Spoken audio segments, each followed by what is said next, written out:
ঠিক আছে, শুধু একটাই কাজ করার জন্য তাদেরকে বলা হয়েছিল যে শুধু সেজদা করবে, আর কিছু কাজ নেই। সেজদা করলে যদি আমার খাওয়া হয়ে যায়, সেজদা করলে যদি আমার ঘুম হয়ে যায়, আমার টাকা পয়সা চলে আসে, আমি কেন করবো না?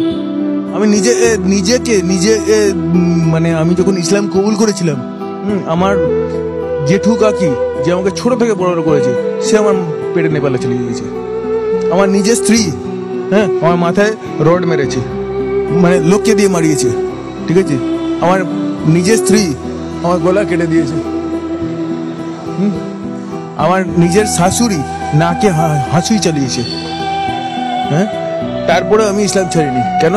যে এটা সত্যি, এটা হচ্ছে আসল ধর্ম, যেটা যেমন অন্ধকার আছে আলো আছে না। হ্যাঁ, আমি বলবো না কোনটা কি আছে, কিন্তু আমি এইটুকু বলছি, ইসলাম যেটা আছে না, আলোর প্রতীক। পুলিশের কাছে দ্বারস্থ হয়েছিলাম, কিন্তু তারা কোনো অ্যাকশন নেয়নি, কারণ আমার পেছনে কেউ ছিল না। ইন দিস টাইম এখন আমার কাছে অনেকেই আছে। ইসলাম আমাকে অনেক কিছু শিখিয়েছে। মারের বদলা মার নয়, মারের বদলা ভালোবাসাও হয়। সেটা কেউ জানে না। তুমি আমায় 1000 বার মারো, আমি 1000 বারই ভালোবাসবো তোমার। আমার পরিচয়, আমি হিন্দু ছিলাম, আমি হিন্দু থেকে ইসলাম কবুল করেছি। এখন আমার আগের নাম ছিল আমার শান্তনু আড্ডি। আমার বাবা হিন্দু ছিল, আমার মাও হিন্দু ছিল, কিন্তু যখন থেকে আমি ইসলাম কবুল করেছি, যেদিন আমি ইসলাম কবুল করি তার একদিন আগে আমি আমার মাকে ইসলাম কবুল করেছি। এখন আমার নাম মোহাম্মদ আব্দুল শুকুর খান।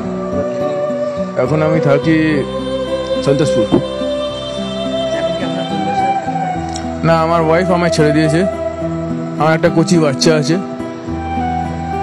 আমার বাচ্চার যখন 2 মাস বয়স ছিল, আমার ওয়াইফ আমায় ছেড়ে দিয়ে অন্য হিন্দু ছেলেকে বিয়ে করে নেয়। আর বাচ্চাটা এখন মর্মান্তিক অবস্থায় পড়ে আছে, মানে স্পাইনাল কর্ড 0। আর আমি এত কিছু কাজ করছি অনলি ফর আমার বাচ্চাটাকে বাঁচানোর জন্য। ওকে অনেক বড় তাবড় ডাক্তার দেখিয়েছি। তাদেরকে দেখানোর পর ওরা মানে কলকাতার বুকে একটাই ডিসিশন নিয়েছে যে এই বাচ্চা আর বেশি দিন নয়, খুব জোর হলে 2 বছর বাঁচবে। যদি তুমি ওকে ব্যাঙ্গালোর যদি নিয়ে যেতে পারো, আর পুরো স্পাইনাল কর্ড যদি কেটে যদি আবার নতুন করে রিসেট যদি করতে পারো, তাহলে তোমার বাচ্চা বাঁচবে। তো বাচ্চাকে বাঁচানোর জন্য আমার লাগবে 37 লাখ। ঠিক আছে, আমি মাত্র এই বডিগার্ডের ডিউটি করি। কোথা থেকে পাবো? কারণ আল্লাহই ভরসা।